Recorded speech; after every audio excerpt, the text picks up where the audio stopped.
Joining me now is Oregon Senator Jeff Merkley. He is the ranking member on the Senate Budget Committee and participated in both this week's protests and Senate Democrat speeches last night. Senator, thank you so much for joining me. Really appreciate it. Yeah, it's a pleasure to be with you. Well, it is really fantastic to have you. Let's start with what we saw overnight. You and your fellow Senate Democrats holding the floor open, making speeches against Russell Vought's nomination to head OMB. He is still expected to be confirmed later today. What were you hoping to accomplish with those speeches, and did you do it? Well, we want America to understand how dangerous he is. He believes in an imperial presidency where the president is king, laws are just suggestions, and the Constitution is irrelevant. And he said he doesn't care what the Supreme Court said, that Trump will do what he wants, and hopefully they'll have a case before the court, and the court will make a different decision than it did in the past. He also wants to traumatize government workers and to engage in a massive strategy of impoundment, which we have seen us put the nation into chaos right now because Russell Vought's plan is already at work. Let me read you a little bit of what you have said specifically about Mr. Vought. You've called him a, quote, threat to democracy, a white nationalist, probably the most dangerous man in America. Senator, do you stand by those comments? And if so, what, if any, actions are you prepared to take to stop his agenda? Well, he certainly has proudly described his role as he puts it, the term is Christian nationalist. And I do stand by him being dangerous, more dangerous than Tulsi Gabbard, more dangerous than Hegseth in defense. And the reason why is in those positions, there will be deputies who will moderate their incompetence. But Russell Vought is very competent, and his ideas are very radical. And for him to say that the Supreme Court decided that they were backing the vision of the Constitution, where Congress decides what funds go to what programs, but that he doesn't care, and he's going back to the president deciding what funds to go, what programs.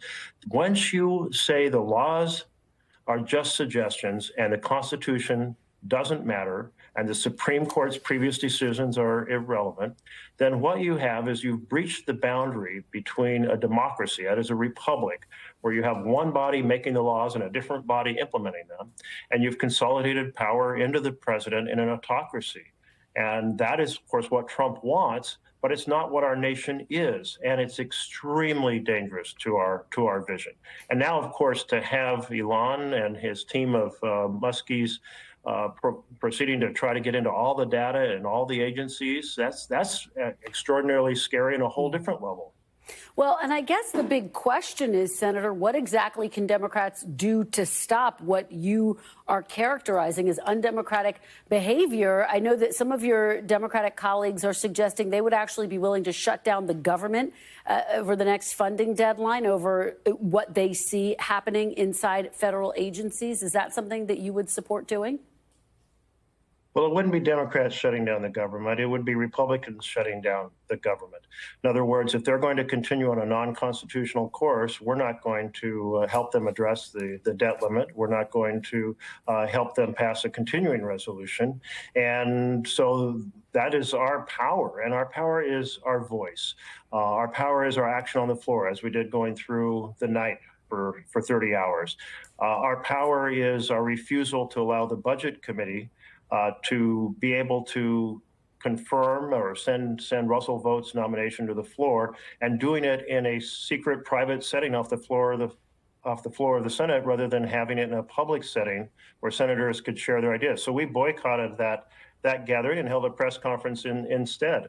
If senators aren't even going to talk to each other to share their interpretations of how bad he is, that's just ramrodding him through, and really a violation of the Senate process. So we're just looking at every tool we have to carry this fight, because this is really this breaching of the norms of law and the Constitution are a constitutional crisis. And it's not a military coup, but it is an authoritarian administrative coup, and we have to treat it as the attack on our nation and its vision that it is. And I hear you saying it would be Republicans who would bear responsibility if the government were to shut down. But just to be very clear, would you vote against a bill to keep the government open out of protest for what you're seeing unfolding? If the bill is going forward in order to let Trump continue this unconstitutional process, then absolutely I would vote against it. Okay. I want to play you some of my conversation with New Mexico Democratic Congresswoman Melanie Stansbury. This was yesterday. Take a listen. I'll get your reaction on the other side. We have to stop him, and that's why the court strategy is most important at the present moment. As members of the House of Representatives, we don't have standing in Congress to bring many of the suits that would actually stop these activities. President Trump and Elon Musk are moving so quickly with these moves to gut some of these government agencies. Can the courts keep up with what is happening at the White House right now, given the rapid pace? I mean, they're not at the present moment. So, Senator, is she correct? Is the legal system incapable of keeping up with what President Trump, Elon Musk, the pace of what they're doing? And is it therefore not necessarily the best course to try to have oversight over them? Well, they certainly are a very important piece of the protection of our Constitution because they call the balls and strikes. Now, sometimes they wander into going further than that. For example, the Supreme Court was given the question of whether the president is immune from prosecution for crimes committed while he's in office. And they said, yes. That's nowhere in our Constitution. They made that up completely, which is actually what Trump is counting on, is a court that will make something else up, which is that the president has the power to control what funds go to what programs, even though the Constitution says the separation of powers prevents that.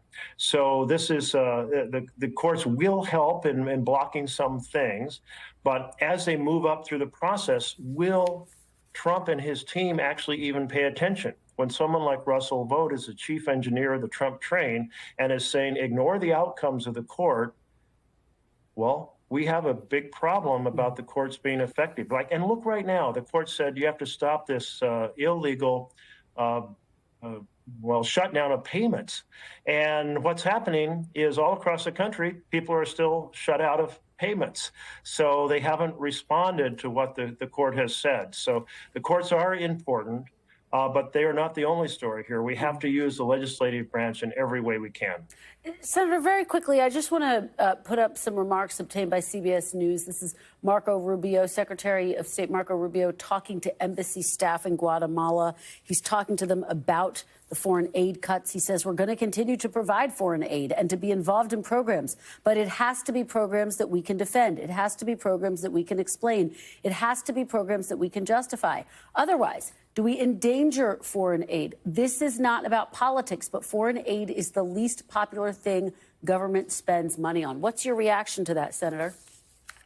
Well, the way that the executive exercises its influence is to put forward a budget and tell us what they'd like to see funded, but they don't get to decide what's funded. And once we pass into law funding for different programs, it's their responsibility, their constitutional responsibility to carry that out. So they have a lot of influence, and the president could even veto a bill if he doesn't like the way the funds are allocated. Certainly presidents have done that. What they can't do, though, is take a bill which says, this amount of money goes to this program and this amount goes to another program, but you know what? We're going to ignore that and just fund the things we want. So that is the line. It's the Congress that decides, and it's the president who executes. All right, Senator Merkley, thank you so much for your time. Really appreciate it. You're welcome. Great to be with you. Thanks for watching. Stay updated about breaking news and top stories on the NBC News app or follow us on social media.